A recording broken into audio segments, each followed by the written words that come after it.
Olá, me chamo Karen. Olá, me chamo Felipe e nós estamos aqui com o terceiro episódio do podcast Voz da Resistência. E hoje nós contamos com uma presença muito importante que já esteve outras vezes no projeto Entre Leituras Arco Literário, que é a professora doutora Rosana Zanelato. Professora também que já foi da UFMS, Universidade Federal do Mato Grosso do Sul, e teve a sua formação na Universidade Estadual Paulista, Unesp. Teve o seu mestrado e o seu doutorado na Universidade de São Paulo, USP, e se especializou em literatura portuguesa. Hoje ela se aposentou da graduação de Letras da Universidade Federal de Mato Grosso do Sul, mas continua orientando projetos de pesquisa de mestrado da mesma universidade, além de também ser professora da UEMS, Universidade Estadual do Estado de Mato Grosso do Sul. Boa tarde, professora. Olá, tudo bem, Karen? Tudo bem, Felipe?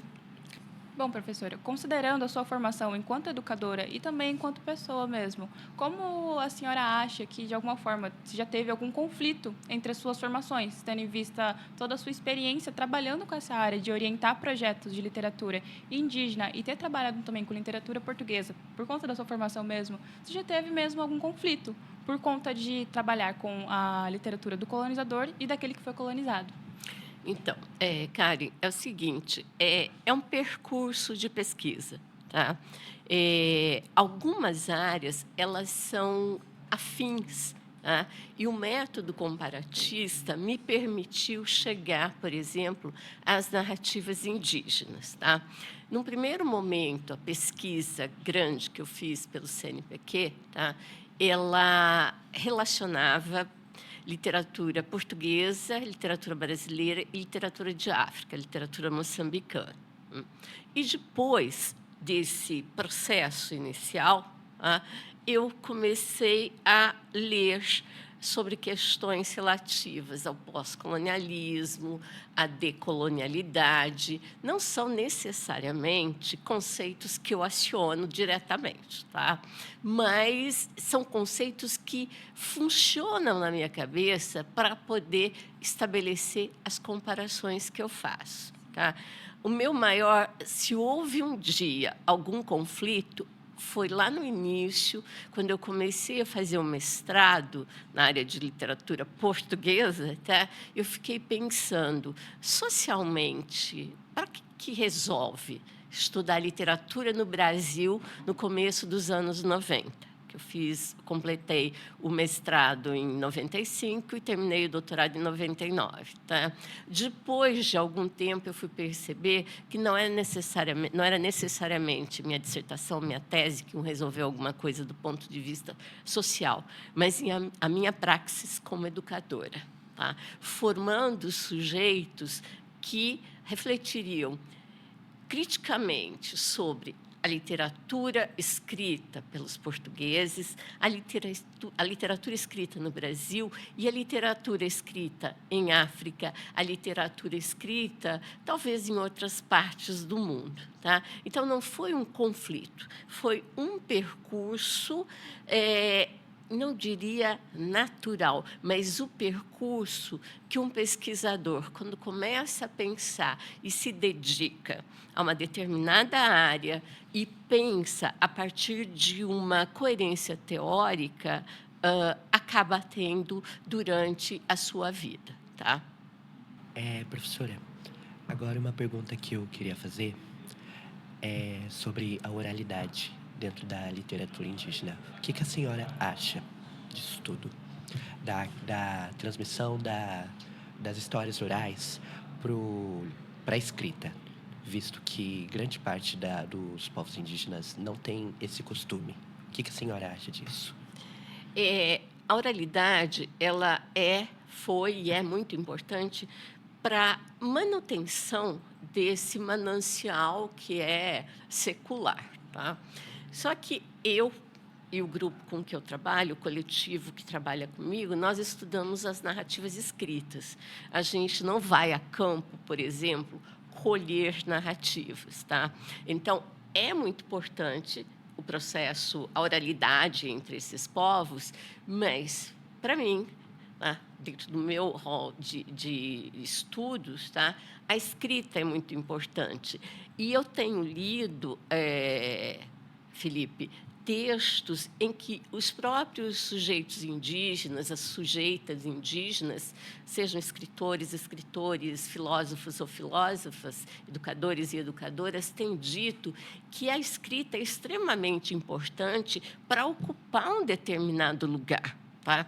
Que a oralidade ela é significativa dentro da comunidade, mas na relação fora com as comunidades indígenas, é pela escrita que esses sujeitos vão existir e que vão resistir. Tá? Então, e não só a escrita, como num livro em brochura, mas o uso do audiovisual, o uso dos mecanismos online, das novas tecnologias. Então, a presença dos sujeitos e das sujeitas indígenas dentro desses lugares marcados por uma tecnologia que não é a deles, porque a tecnologia deles é a voz, é a oralidade, é necessária para o reconhecimento da ancestralidade e para a permanência ao modo da resistência e do existir desses sujeitos. Tá?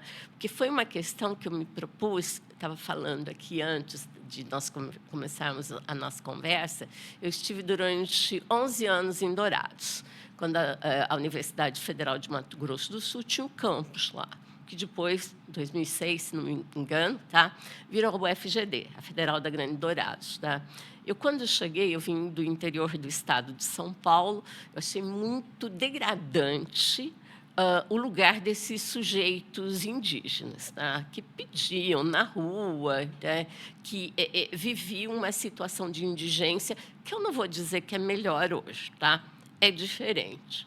E muitas pesquisas dentro do campus de Dourados, da então UFMS, lidavam com esses sujeitos. Tá? Mas, então, eu via, por parte da universidade, o uso daqueles sujeitos, o uso como objetos de pesquisa. E eu pensei, e eu mantenho essa proposição comigo até hoje. Eu não vou às aldeias, tá? Eu não vou recolher esse material gravado, por exemplo. Eu não vou para tê-los como objetos. Eu sou uma estudiosa de literatura e de literatura escrita. Eu sou, quando muito, uma analista de literatura. E o modo como eu aprendi a analisar a literatura é por via do texto escrito.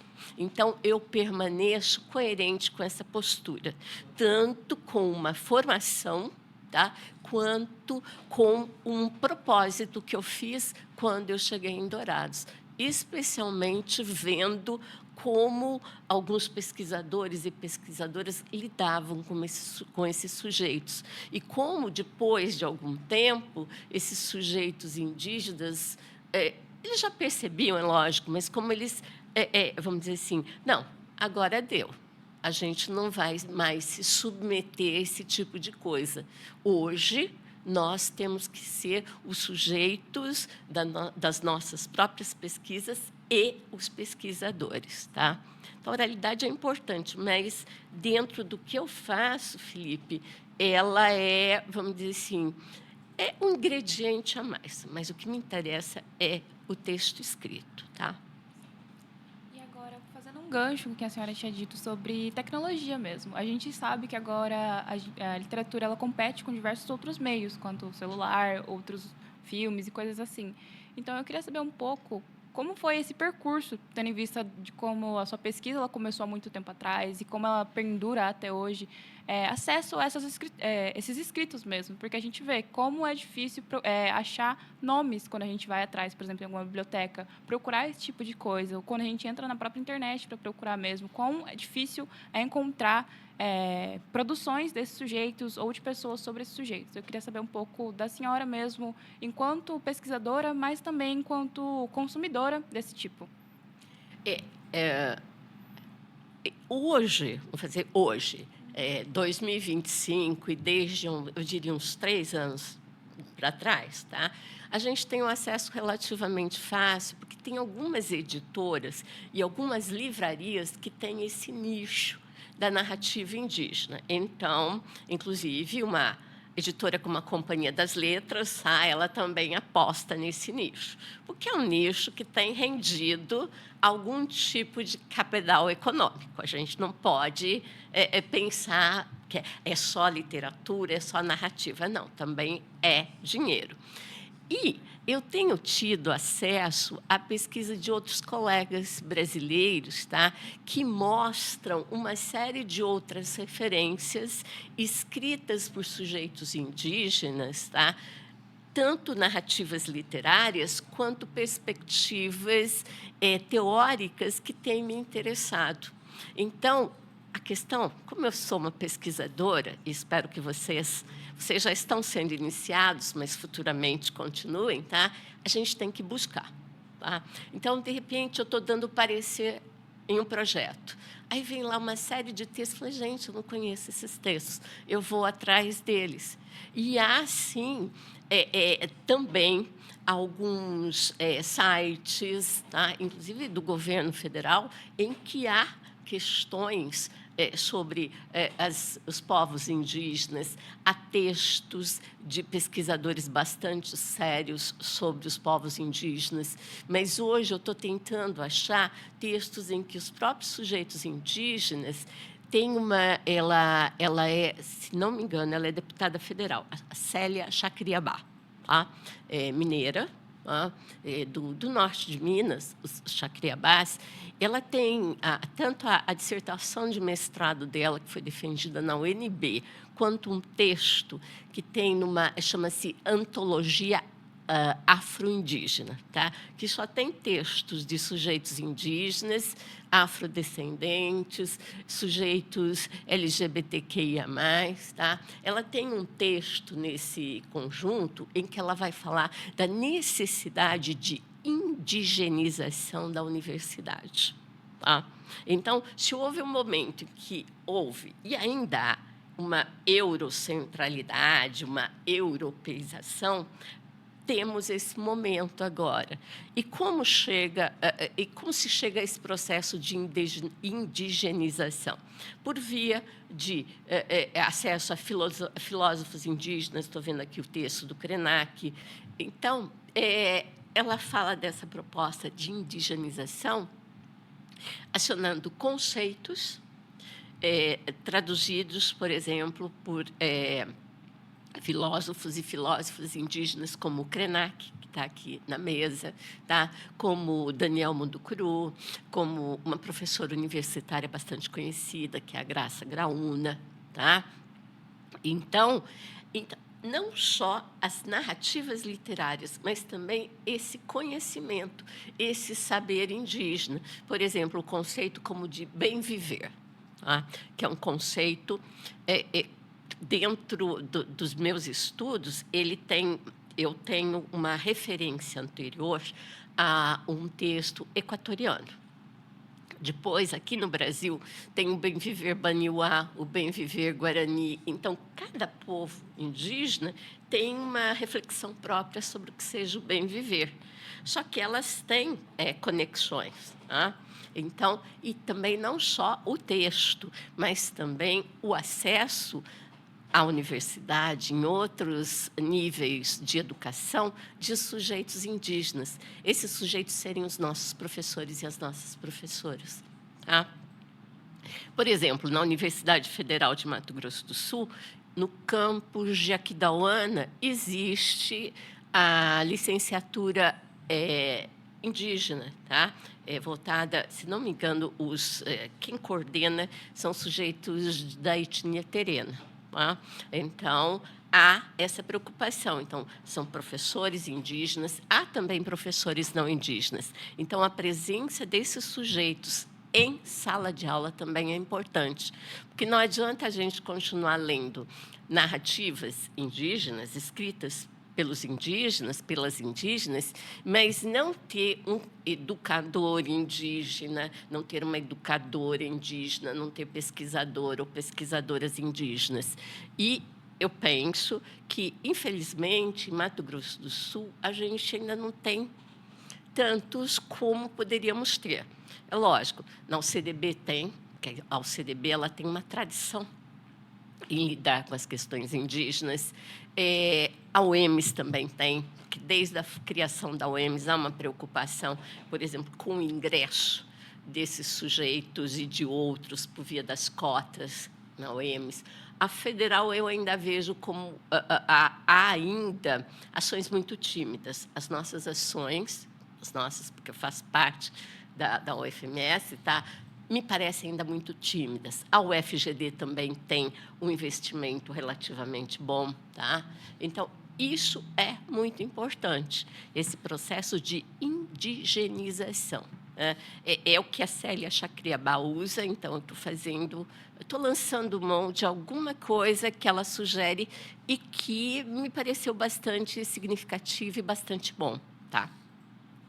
Muito interessante quando a gente vê o poder que a pesquisa tem, como a senhora mencionou, de ver essas pessoas ocupando espaços, principalmente na pesquisa, porque por meio da pesquisa que a gente também vai conseguindo ter esse acesso. Então, é muito interessante esse poder que ela tem de perpassar essas narrativas também, né? Não só as narrativas literárias, como a senhora própria trouxe, e também esses diferentes tipos de meios escritos, ditos, mostrados por meio de fotografias e coisas assim. Então, é muito interessante. É interessante também, só te interrompendo, Felipe, Tudo mas bem. é interessante porque a pesquisa e o que move a pesquisa, a pesquisa, em geral, é a dúvida.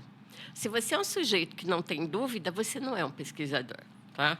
Se você estabeleceu algumas certezas dentro do seu percurso como pesquisador ou pesquisadora, você não vai muito longe. Tá? Você vai, é aquele sujeito que, às vezes, você vai num evento, e aí você já viu aquela pessoa pela segunda ou terceira vez, ela está falando a mesma coisa.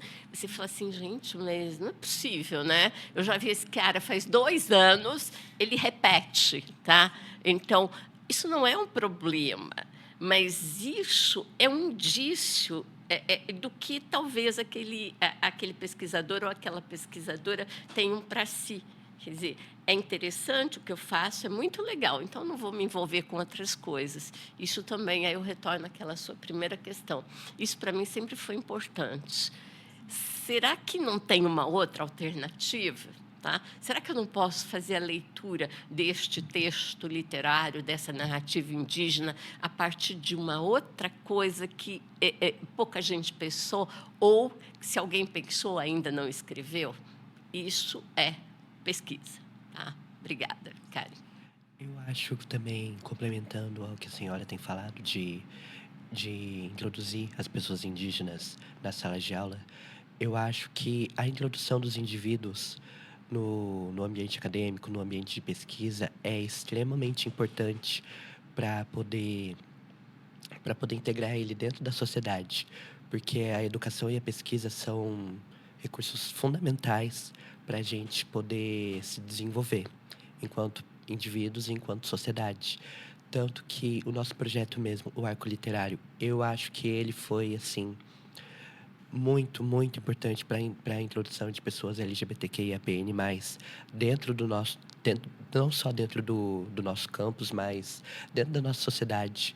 A gente se sente mais seguro em falar, a gente se sente mais à vontade. Não só a nós, a comunidade LGBT, mas as pessoas negras, as pessoas indígenas, que são outros tópicos que a gente aborda dentro do nosso projeto. E a introdução das pessoas na sala de aula vai fazer com que todo mundo que está ali aprenda mais, porque a sala de aula é um local de aprendizado, tanto para o corpo discente quanto para o corpo docente. Então, tudo isso é extremamente relevante, tem muito peso. Muito, muito, muito peso. A gente inserindo essas pessoas tanto na sala de aula mesmo, ou com obras literárias, ou com outras formas de arte, é uma coisa que eu acho muito importante.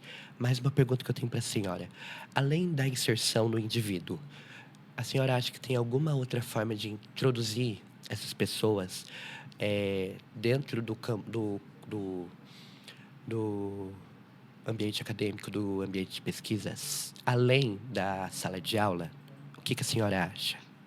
Além da sala de aula, eu penso também, Felipe, porque são sujeitos, são brasileiros, são sujeitos tão aptos a qualquer coisa como qualquer um de nós, tá? Mas, por exemplo, os concursos públicos para técnicos administrativos, que é uma coisa, nós estamos aqui com alguns técnicos do IF, né?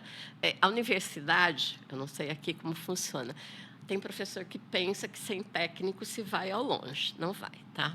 Então, a inserção desses sujeitos em vários lugares desse universo do trabalho, tá? Então, assim, eu acho interessante artesanato indígena ou a inserção, mas que os concursos públicos, como tem acontecido, tenham as cotas, sim. Eu sou defensora das cotas desde o início. E o concurso não só para o docente, mas para o técnico, o concurso para outras áreas jurídicas. Isso é inserir o sujeito na sociedade. E aqui eu estou pensando só na esfera pública do trabalho. Tá? Mas também tenho que pensar em outros lugares, tá? A iniciativa privada e coisa que o valha. Tá? Porque aqui, como nós estamos num ambiente acadêmico, aqui no IF, eu também, assim, eu sei ler e escrever desde os meus 5 anos de idade. E minha mãe, professora. Hoje ela está aposentada. Só que minha mãe fala assim, aposentado não é profissão. Ela continua sendo professora. Tá? Então, a tradição do ensino e da academia está comigo desde que eu nasci, né? De um modo sem ter consciência disso. Né? Mas fora desse lugar da educação, do ensino, é preciso que todos os lugares deem oportunidades para esses sujeitos, porque senão a gente vamos pensar uma coisa. Nós que estamos no IF, vocês com o Flávio, os técnicos aqui presentes e os colegas, eu que estou na UFMS, que me credenciei recentemente na UEMS, nós somos sujeitos privilegiados dentro deste país.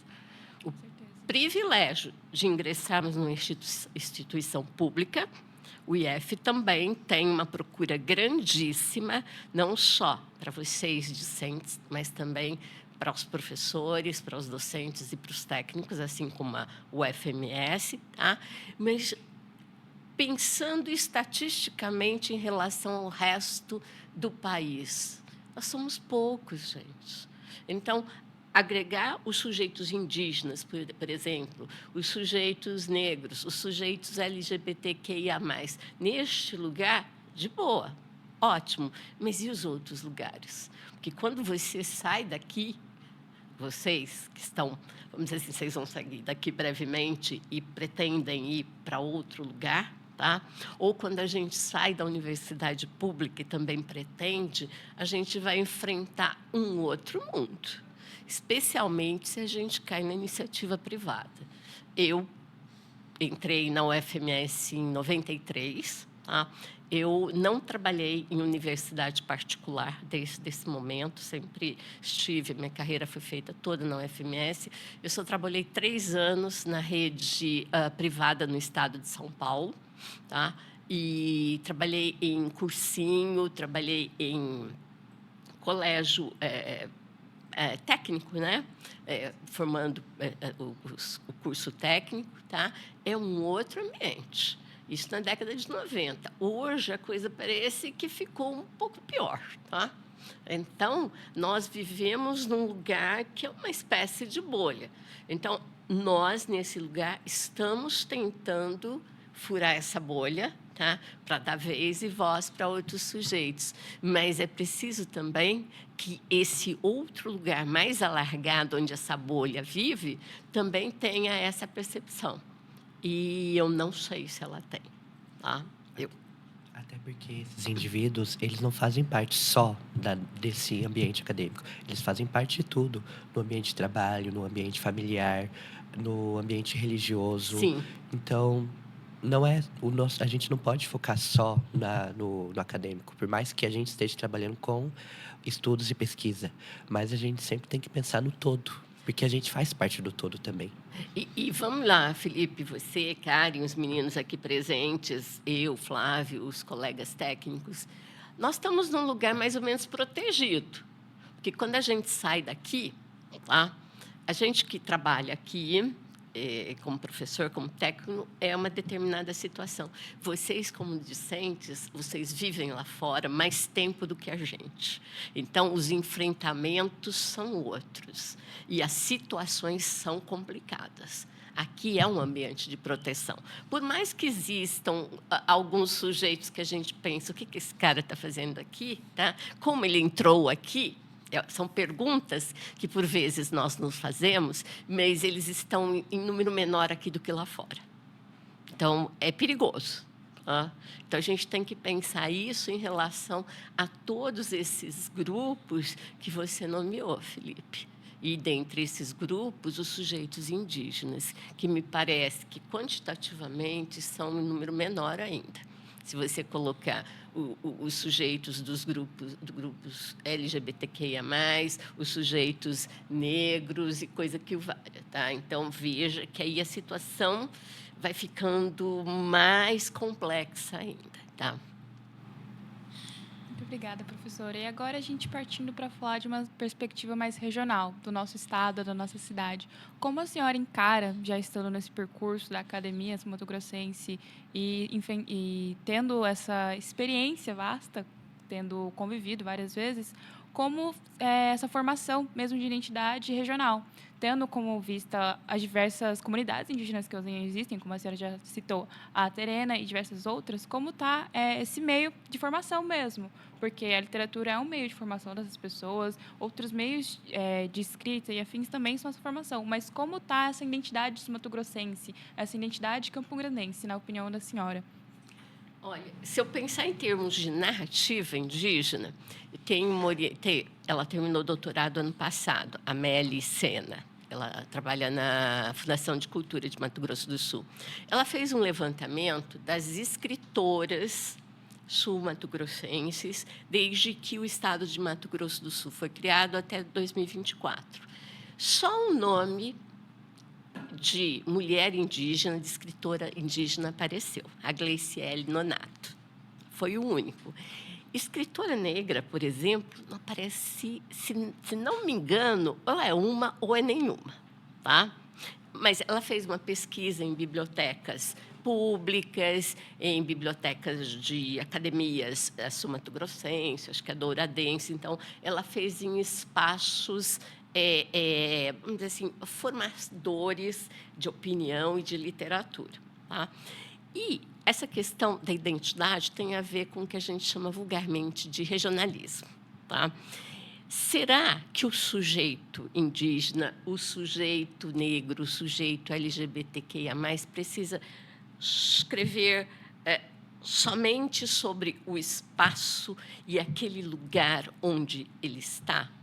Ele não pode pensar no mundo, tá? Aqui eu não estou falando de global e de regional, tá? Porque essa é uma pendenga também meio complexa, tá? Mas eu estou pensando que a literatura ela é uma arte. E, como arte, esse sujeito ele não tem necessariamente a obrigação de escrever sobre isto e sobre aquilo, mas ele tem vamos dizer assim, esse olhar sobre a realidade que é diferente de como a maioria das pessoas acaba olhando para esses lugares, para esses corpos. Tá? Então, identidade, eu fico pensando nessa expressão. Será que não seria melhor a gente pensar em alteridades? Será que não era mais significativo a gente pensar nas diferenças? Tá? Mas não como alguma coisa que nos desune, mas como alguma coisa que aglutina pluralidades e faz com que nós ocupemos um lugar político no mundo. E aí eu estou pensando a partir de uma perspectiva da Hannah Arendt, uma filósofa, uma cientista política. É difícil falar o que era essa mulher, mas, enfim, uma grande pensadora do século XX, quando ela falava sobre a política. Que a política é o lugar em que as pluralidades, em que as diferenças, tá? É o lugar, essa pluralidade, essas diferenças devem ser pensadas de um modo coeso, coerente e de capacidade de manter a governabilidade, de manter as pessoas fora de um lugar meio caótico, tá? E a literatura, isso estava... eu ouvi de um modo mais significativo de um aluno outro dia num seminário da pós-graduação da UFMS, tá? Ele falou assim, eu já tinha lido, mas assim, do modo muito claro, como ele disse, ele falou assim: a nossa vida é o caos. O texto literário, a arte, de um modo geral, organizam esse caos. Porque você pega o percurso narrativo, seja do texto literário, seja do texto audiovisual, seja de uma imagem, tá? As coisas estão mais ou menos organizadas ali. E, por mais que nos cause assim, alguma inquietação, alguns textos você fica assim, meu Deus, alguns filmes, mas o caos está organizado. Porque quando você olha para a sua vida, quando a gente olha para as nossas sociedades, é o caos, tá? Então, a literatura, o texto literário, a organização desse caos. Então, a identidade, me parece, o modo de organizar o caos, que são as diferenças num lugar onde essa visão política que a Hannah Arendt tem, de um modo muito claro e muito coerente, tá? Ela pensa que isso é política, tá? E não o que se faz cotidianamente por aí, que é uma questão de ordem partidária, tá? Então, pensar no texto literário, nas narrativas, como organização desse caos, tá? Quando a gente pensa, né, nas existências, quão plurais elas conseguem ser. E o texto, a narração literária, ela tem muito esse poder de fazer a gente se colocar no lugar do outro, do entendimento do outro, mas do nosso também. Porque é muito diferente de quando você pensa algum texto na sua cabeça, para quando você coloca no papel, para quando você compartilha com outros sujeitos diferentes de você ou iguais também. Porque a gente tem que pensar, né, em todas essas perspectivas. Então, é muito interessante esse papel que a literatura e outros diferentes tipos de arte tem, quando a gente fala desses sujeitos também, para causar esse entendimento, mas também o que é precisar entender esses sujeitos, porque todos nós temos as nossas pluralidades e as nossas singularidades enquanto indivíduos, e é muito interessante também quando a gente parte para a pesquisa e vê com outros olhares mesmo, porque a nossa formação, desde o nascimento até a inserção, de fato, na sociedade, trabalhando, estudando, ela é feita também dessas pluralidades, de todas essas diferenças, então é muito interessante. Professora, agora uma outra pergunta que eu gostaria de fazer para a senhora. Além da questão toda da democratização, da acessibilidade, o que você acha, quais que você acha que são os desafios para formar leitores hoje em dia, além da questão cultural, da questão da inclusão dos indivíduos, não só dos como que eu posso dizer? Não só formar leitores sobre questões de inclusões sociais, mas, de um modo geral, quais que seriam os maiores desafios? Sob o risco de ser que muita gente vai assistir isso aqui, tá? Isso vai ser porque vocês já têm uma boa audiência, tá? Eu preciso de professores leitores. Se o professor não é um leitor, a gente já começou mal, tá? Então, o que é um professor leitor? É um sujeito que está antenado com o que está acontecendo, tá? Eu já fui muito crítica do livro didático, tá? Já fui, porque eu tive só 3 anos de experiência em ensino médio e ensino o básico, né? O fundamental, tá? E eu não gostava de usar o livro didático. Então, eu preparava os meus próprios textos, porque você acaba... em geral, vêm os mesmos textos.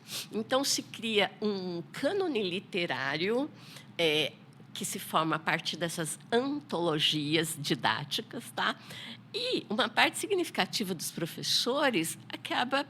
É lógico, tem gente que uma questão de tempo, outra uma questão de acessibilidade ao livro, que as bibliotecas escolares ou lugares onde você tem acesso ao livro não são tantos assim. Livro é caro, em qualquer lugar do mundo. Ah, no livro é caro no Brasil. Não, em qualquer lugar do mundo o livro é caro. Tá? Então, agora, vejam, você tem, por exemplo, uma parte significativa dos textos literários, eles estão em PDF. Tá? E as escolas, bem ou mal, têm acesso às internets da vida. Tá? Então, eu fico pensando, por que alguns desses sujeitos, professores, não vão em busca de um texto diferente, de alguma coisa que o insira, para que ele insira o seu aluno em outro universo? Sabe o que eu acho? A Pois minha não. opinião de que a padronização do ensino acaba acomodando os professores e acaba acomodando os estudantes também. Eu vou falar, posso contar uma experiência pessoal.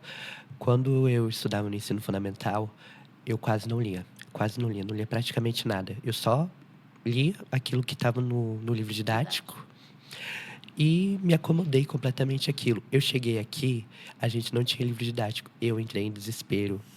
Eu não sabia o que ia ser da minha vida. Porque eu fiquei tanto tempo nisso que para mim foi um completo choque. Tanto que até hoje eu ainda tenho um pouco de dificuldade de manter a leitura. Eu entrei pro arco literário com uma promessa para mim mesmo, que eu ia finalmente conseguir me dedicar muito à literatura. E é isso que eu tenho trabalhado em mim. Mas eu acho que a padronização do ensino na rede, principalmente na rede privada, é uma coisa que atrapalha muito. Porque a padronização do ensino, ela vai fazer com que você estude focado em vestibulares. E os vestibulares não estão focados na arte. Eles querem que você saiba de conteúdo de matemática, de química, de física. Obviamente, isso é muito importante. Mas a gente acaba descartando a importância da literatura, a importância da música, a importância do artesanato nas nossas vidas com isso. E isso fica na nossa mente, né? Eu falei dessa questão da formação do professor que não é um leitor, tá? Isso vem também numa cultura da universidade. Então, quando a gente fala em literatura contemporânea na universidade, tem gente que estuda Clarice Lispector. Na boa, ótima, mas ela não é mais contemporânea, tá? Ela pode ser contemporânea no sentido de falar coisas, ter escrito coisas que ainda nos dizem respeito. Mas, do ponto de vista cronológico, você tem que botar na sala de aula Marcelino Freire. Você tem que pôr na sala de aula uma Natália Polesso, uma Ruth Guimarães. E isso, na universidade, infelizmente, não se faz, pelo menos na graduação. Os cursos de pós-graduação já são outra história. Mas quantos professores têm condição hoje de ir para uma universidade pública fazer um mestrado e um doutorado? Então, você veja que a própria instituição universitária, e isso estou falando das instituições públicas, então, nem vou entrar no mérito das particulares, que uma parte delas funciona nos modos na EAD da vida. Tá? Então, veja, mas o que você falou também existe, uma padronização que se volta para a preparação para o ingresso nas universidades. Tá? Mas pensar também a carga horária das escolas, e aí a carga horária das escolas públicas e privadas, com atividades, por exemplo, no contraturno, em que você tenha clubes de leitura. Os clubes de leitura, por exemplo, depois da pandemia, durante a pandemia e depois, eles tiveram um boom no mundo. Tá? Muitos deles que se formaram nesse momento da pandemia continuam existindo. Tá? Essa é uma experiência que existe entre grupos, não necessariamente de formação, a formalização da educação, mas entre grupos que se juntam por mais variados motivos. Porque nas escolas nós não poderíamos ter clubes de leitura. Tá? São projetos outros, um projeto como o Arco Literário. Tá? Então, mas você, Felipe, você, Karen, estão num lugar diferenciado. Tá? Vocês têm professores que se preocupam com isso e há também uma os institutos federais, eles têm um percurso de ensino, uma hierarquia, todo um processo muito parecido com o das universidades federais. Então, existem lugares para tudo isso. Agora, as escolas de ensino médio, as escolas de ensino básico, elas não têm essa formação. Então, por exemplo, pensar nas escolas de tempo integral. As escolas de tempo integral poderiam ter essas formações continuadas para formar leitores literários, para formar sujeitos que se interessam ou que já venham com interesse em música. A perspectiva artística, porque assim, é interessante que quando um governo ditatorial assume, ou um governo autoritário assume um lugar no seu país, seja ele de esquerda ou de direita, para não falar só que eu falei só das direitas da vida. Um dos primeiros lugares onde eles vão mexer é com as artes e com a educação. Isso é sintoma de alguma coisa, que formar bem um sujeito, seja do ponto de vista da escolaridade, e dar acesso a esse sujeito para as artes, isso faz formar um outro tipo de cidadão. Um cidadão que resiste e que é crítico e que pensa. Não que pensa, mas que pensa de fato. Tá? Então, vejam, quando você me pergunta de formação de leitores, existe muito mais em jogo do que eu comecei falando da formação dos professores ou de um certo, vamos dizer assim,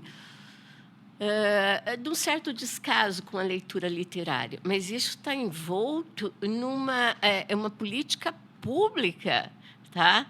Que, de fato, não existe, ou que, quando existe num governo autoritário, é para desfazer, é para destruir, é para desmobilizar tudo isso que a gente luta por fazer. Tá?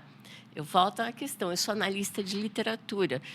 Aula de literatura é para ler texto literário. Ah, mas teoria, querido, tem uma disciplina chamada teoria literária. Então, se o professor de teoria fizer a parte dele, eu, como professora de literatura portuguesa, como se lembra, a maior parte da minha vida, também dei aula de brasileira, tá? Eu vou ler textos literários usando aquele arcabouço teórico que o professor de teoria forneceu. Eu não vou dar aula de literatura brasileira, é lógico que eu vou trazer textos teóricos também, mas eu tenho que preponderantemente trabalhar com texto literário. Tá? Então, vejam que há também um problema aí de um certo conflito entre as disciplinas. Eu estou falando da universidade, que é o lugar que eu melhor conheço. Tá? Então, mas os professores que nós formamos, os licenciados, vão para a sala de aula, onde alguns de vocês já estão hoje. Tá? Sim, eu acho que, trazendo um pouco da minha experiência também enquanto leitora, assim como ele fez, quando eu vim do ensino básico, eu já gostava de ler, eu já tinha lido coisas, mas quando a gente entra em uma instituição pública federal, a gente vê uma perspectiva totalmente diferente, é um lugar muito amplo, aí você tem que se achar nessas lacunas, e o Arco foi algo que apresentou para mim e para os outros bolsistas, para os outros participantes, um mundo de possibilidades mesmo. É uma coisa que eu sempre falo quando a gente está se reunindo, que o Arco é um projeto de possibilidades, que ele cria essas possibilidades para você estar entrando nesse mundo, perpassando você, porque a partir do momento que você começa a consumir esses diferentes de literatura, é um pouco fora dessa literatura de massa que vende os best-sellers, não que seja uma literatura não válida, um texto que não pode ser lido, mas quando a gente passa para fazer esse exercício do pensamento crítico mesmo e ler coisas que te tirem muito da caixinha, que te causem o estranhamento, porque é algo muito necessário quando você está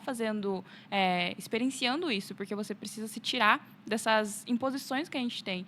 Então, acho que o Arco foi algo que me formou muito. Então, é interessante quando a gente parte para pensar nesse meio da pesquisa, retomando lá do começo a gente estava falando sobre pesquisa, o quão interessante porque a gente se importa muito com a formação de leitores, mas enquanto nós formamos leitores, nós estamos nos formando também e trazendo toda essa bagagem para se tornar algo no futuro que a gente vai perpassar. Então, é muito interessante a senhora, como educadora, compartilhando com a gente toda a sua sua trajetória nisso faz a gente perceber como importante é continuar com projetos e com iniciativas dessa. Quão interessante seria se fossem implementados em outros lugares. Quantas pessoas como nós, que estamos aqui conversando com a senhora, consumindo esses tipos diferentes de escrita e incentivando também a escrita nossa, o quão seria diferente a nossa sociedade caso isso fosse incentivado desde o berço, por exemplo. Nós estamos num lugar muito privilegiado mesmo, de estar podendo, dentro de uma instituição pública, estar conversando sobre isso, sobre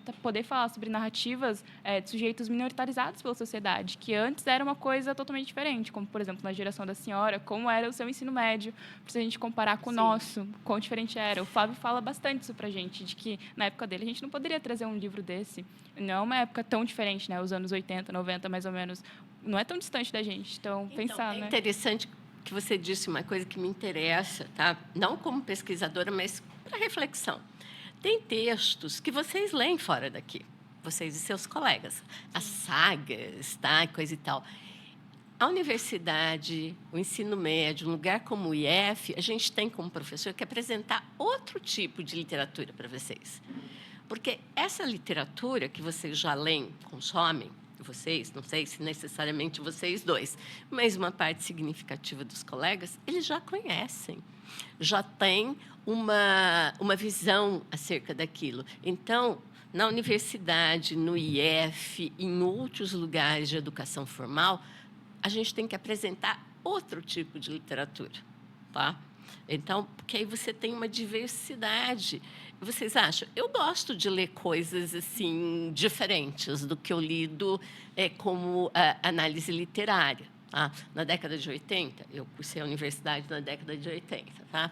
Eu lia muito, e alguma coisa que hoje é objeto de pesquisa, mas naquela época não era, e hoje ainda mesmo assim, reticentemente, sempre gostei de ler Agatha Christie, Arthur Conan Doyle, essa literatura que a gente chama vulgarmente de suspense, tá? E que hoje rende alguns trabalhos acadêmicos bastante bons, mas naquela época não se falava disso na universidade. Então, falando para você, né, que a gente tem que apresentar, e falei, sempre gostei muito, tá? Então, o texto literário também ele tem um percurso de existência, ele tem um percurso de renovação. Falei agora de Clarice Lispector, por exemplo, que vocês conhecem, que, eu não sei, nas internets da vida, nos sites, parece que ela está viva ainda, porque ela continua escrevendo, né? Ela e o Caio Fernando. De quando em quando você acha um dito lá que foi dela ou dele, né? Então, enfim, vejam o que se faz com isso. Mas na década de 80, quando eu fiz a graduação, a gente não lia Clarice Lispector. Os professores de literatura brasileira, pelo menos onde eu estudei, na Unesp, no campus de Araraquara, eles liam os modernistas de 22 paulistas. Tá? Então, isso era a literatura brasileira. Né? E em universidades como a USP e a Unesp, a gente não tinha uma visão panorâmica de literatura. O professor era especialista, por exemplo, em Fernando Pessoa, quando eu fiz graduação. Ele estava um semestre inteiro de Fernando Pessoa. Então, ele não começava, por exemplo, o modernismo, aí vamos para Mário de Sá Carneiro, Almada Negreiros e coisa que valha. Não, só Fernando Pessoa. Tá? Por quê? Aqui, em instituições como a Federal, aqui em Mato Grosso do Sul, e mesmo a UEMS, a gente dá um curso panorâmico. Então, a gente tenta cobrir, pensando, inclusive, que os nossos alunos são licenciados e vão ter que ir para vários lugares e vão ter que se debater com vários autores. Tá? Então, vejam, Clarice não era tão conhecida assim. Aliás, ela devia ser mais falada em alguma federal. Penso que Minas Gerais, talvez, tá? Ou talvez no sul do país, mas no estado de São Paulo ela não era uma referência. Tá? Então, os escritores também alguns vão passando. Tá? Alguns escritores... Eu tive um curso só sobre Jorge Amado, na graduação. Interessante. Mas quantos cursos de graduação hoje? Acho que eu não fiz pesquisa, mas eu penso que a maioria deles não lê o Jorge Amado, mesmo por conta de algumas críticas bastante severas e bastante significativas como o tratamento que ele dava dentro das suas narrativas à mulher, ao corpo feminino. Então, veja, também há como a sociedade está tratando determinados temas em determinados tempos. Então, isso vai mudando. Tá? É preciso mostrar isso para o aluno, por exemplo, tanto na universidade quanto no ensino médio. Tá? Não é, eu penso, escondendo ou colocando debaixo do tapete determinados escritores ou escritoras que a gente vai fomentar a crítica. Precisa trazer, então, Jorge Amado, vejam aqui como ele trata o corpo feminino nessas narrativas. Mas aí tem um livro, por exemplo, que até hoje é relevante dentro da literatura brasileira dele, que é o Capitães de Areia. Não sei se já leram, mas é um texto que vale a pena ler em qualquer idade. Então, a gente também não precisa jogar, não vamos jogar fora tudo, vamos mostrar quais são os problemas que hoje são levantados em relação a determinados tópicos literários. Tá? Ou vamos trazer as narrativas indígenas, que, quando eu era criança, adolescente, pensando aí na minha formação, antes da universidade, tá? O que eu lia sobre narrativas indígenas, em geral, eram textos escritos por escritores e escritoras não indígenas e que tinham uma visão muito pueril. Tá? Existe isso até hoje, não vou dizer que não tem. Tem uma coisa tão assim edênica, né? Os habitantes do paraíso eram os indígenas. Quer dizer, eles são paz e amor. Não, gente. Não. Assim, gente como a gente. Que tem as suas diferenças. Quer dizer, quantas línguas indígenas existem no país? Quase 300. As culturas que essas línguas dão conta. Então, vejam, e houve, em outros momentos antecedentes, nos séculos passados, grandes guerras entre esses sujeitos. Então, não adianta também criar uma narrativa para higienizar esses sujeitos. Né? Que não é isso que se espera. Que se espera que a literatura e outras artes deem conta de um outro modo de enxergar e de dizer esses sujeitos. E nada mais significativo que eles próprios digam, escrevam, filmem isso tudo, não? Sim, quando a gente traz essas narrativas e procura, a gente tem que parar para pensar que o processo de ser leitor e também de formar leitores enquanto educadores e outros, ele é muito contínuo, né? Não é algo que acaba, Sim. como a senhora própria disse. Sua mãe mesmo diz que, mesmo aposentada, ela continua sendo professora. Então, nós somos leitores, hoje na idade de 17 anos, e que não deixemos de ser leitores e que a gente aprenda com esse percurso, porque não é algo que vá se esvaziar caso a gente saia do ensino médio, saia desse projeto. Como é um percurso, um caminho árduo, obviamente, mas também que ele precisa ter todos esses embates. E como é uma perspectiva boa quando a gente para enxergar, por não conhecer todo esse mundo vasto. E o quão legal é esse poder que a escrita tem, de poder dar para a gente essa liberdade para ir aprendendo com ela. Então, independente se está na formação básica, na formação universitária, uma pós, por exemplo, em todo momento pessoas estão se formando leitoras lá. E o quão importante é a gente ter esses caminhos e ter esses ambientes para as pessoas poderem ter esse acesso. E o quão democrático ele precisa ser também. Então, uma pergunta agora, porque depois de toda essa conversa que a gente teve, a senhora trouxe em outras perguntas, muitos autores, muitas personalidades para poder explicar tudo o que a gente estava falando. Então, eu queria pedir para a senhora algumas indicações de personalidades, não só literárias, por exemplo, mas também escritas obras que retratem essa temática um pouco indígena também, de pessoas indígenas contando suas histórias ou contando histórias diferentes, para a gente trazer um repertório mesmo para esse episódio. Um dos autores que eu gosto, tá? É o Daniel Munducuru. Ele falava com o professor Flávio até agora, né? Para mim, um dos grandes diferenciais dele é que é um educador também. Né? Ele está preocupado com esse nicho da educação. em educar não só o sujeito indígena, mas o sujeito não indígena, para enxergar de uma outra maneira o sujeito indígena e todas as suas particularidades, como qualquer ser humano tem. Tá? Também gosto do Krenak, ele tem uma visão mais filosófica da coisa. Tá? A Márcia Cambeba, uma grande poetisa, uma grande poeta, tá?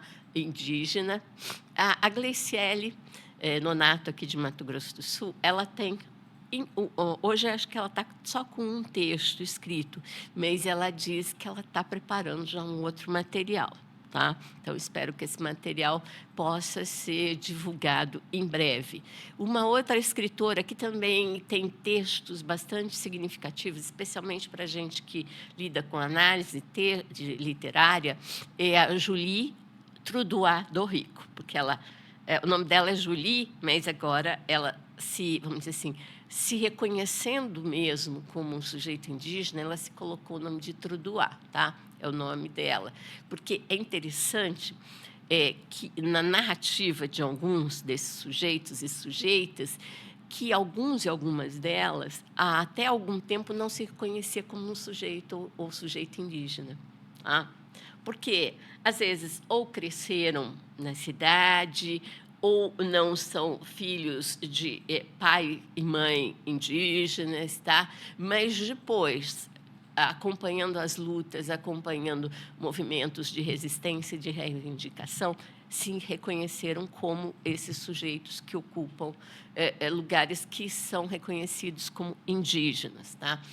A Célia Chacriabá, que não é uma escritora, no sentido literário da coisa, mas coloca dentro do seu texto teórico, vamos chamar assim, grosso modo falando, muitas das experiências desses sujeitos. Tá?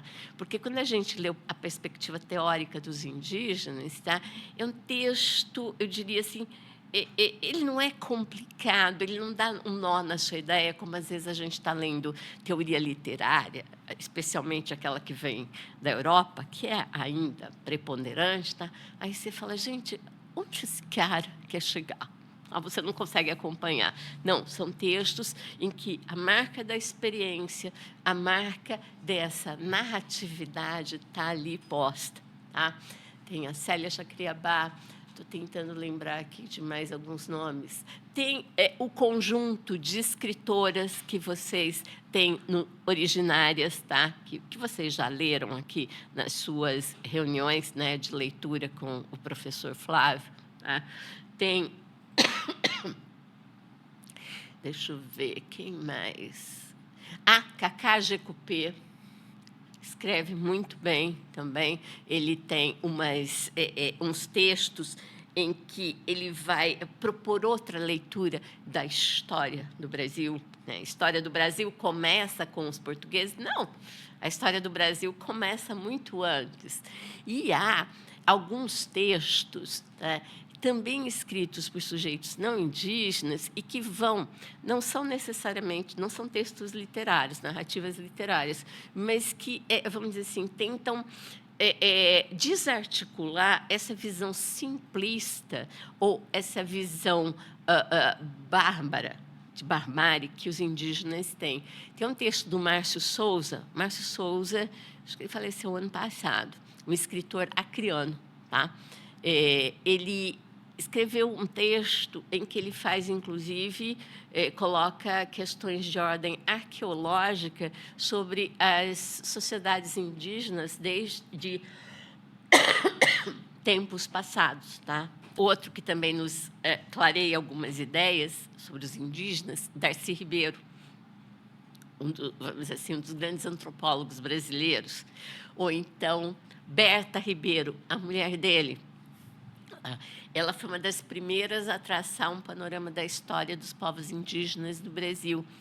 Ela, que não era brasileira, ela era europeia, judia e foge da Europa do nazismo. Então, outro sujeito diaspórico, né, que tem o seu corpo e a sua cultura perseguida. Né? Então, veja como esses sujeitos também se interessam sobre esse universo indígena. Então, aqui, tá? E o próprio Darcy Ribeiro, além de um grande antropólogo, também foi um grande escritor. Tá?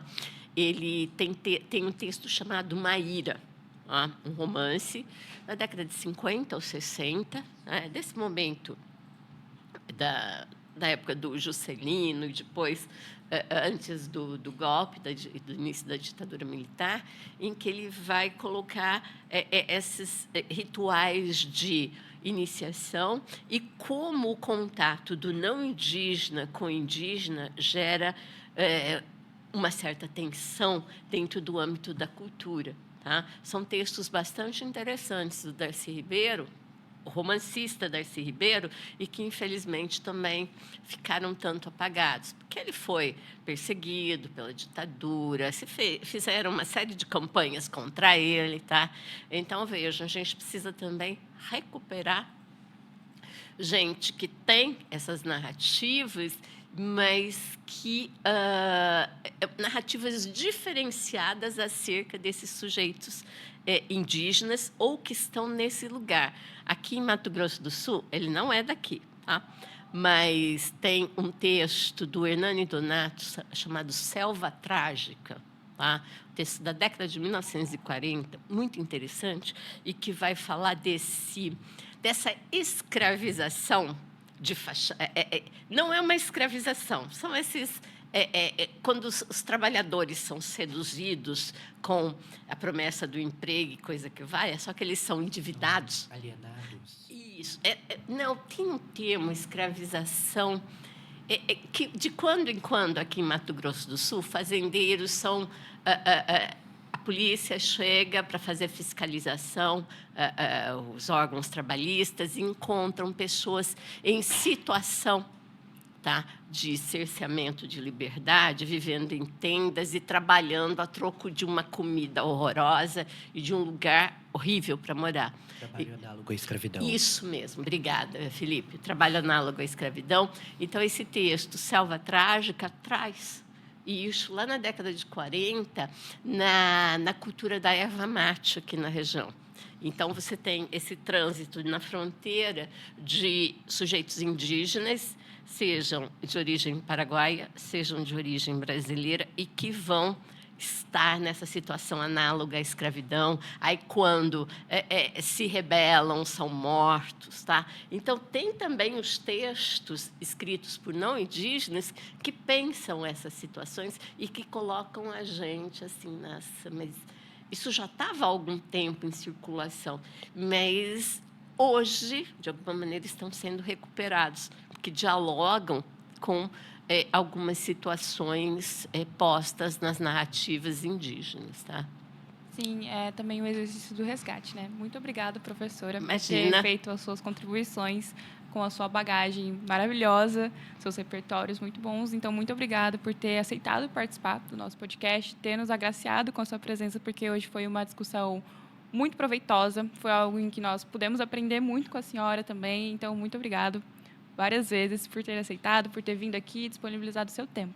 Tem alguma coisa para falar, Felipe? Só queria agradecer a senhora por ter aceitado o nosso convite.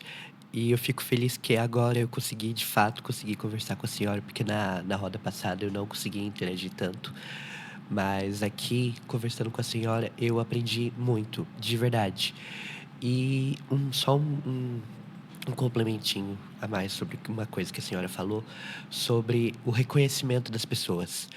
A literatura, ela também é uma ferramenta de reconhecimento, tanto para quem escreve quanto para quem lê. Eu, pessoalmente, demorei para me identificar como uma pessoa negra, mas depois de que eu comecei a ter acesso à música, à literatura, às formas de arte sobre a cultura negra, eu comecei a me identificar e eu comecei a perceber o quão importante tudo isso é. Tanto que isso entra no gancho da questão da democratização do ensino. Se a gente faz com que as pessoas se entendam, com que elas se conheçam e conheçam as outras personalidades, isso já é uma grande democratização do ensino, na minha opinião. E eu acho que é só essa consideração final que eu tenho. Muito obrigado mesmo por estar aqui com a gente hoje. A gente espera que a senhora possa participar com a gente em outras reuniões, outros encontros. E a senhora tem alguma coisa para complementar? Só quero agradecer muitíssimo aos dois aqui, entrevistadores aqui, Karen e Felipe. Agradecer o convite que me foi feito pelo professor Flávio Amorim, egresso da Universidade Federal de Mato Grosso do Sul, nas várias etapas que nós temos, desde a graduação à pós-graduação, e parabenizar a possibilidade do Instituto Federal ter professores como Flávio e alunos como vocês, tá? Que eu espero estejam conosco, seja na federal ou outra instituição pública, e não necessariamente no curso de letras, nos nossos cursos todos, e que continuem pensando criticamente, tá bem? Muito obrigada. Muito obrigada pela participação, e esse foi o 3º episódio do podcast Vozes pela Resistência. Muito obrigado a todos que assistiram.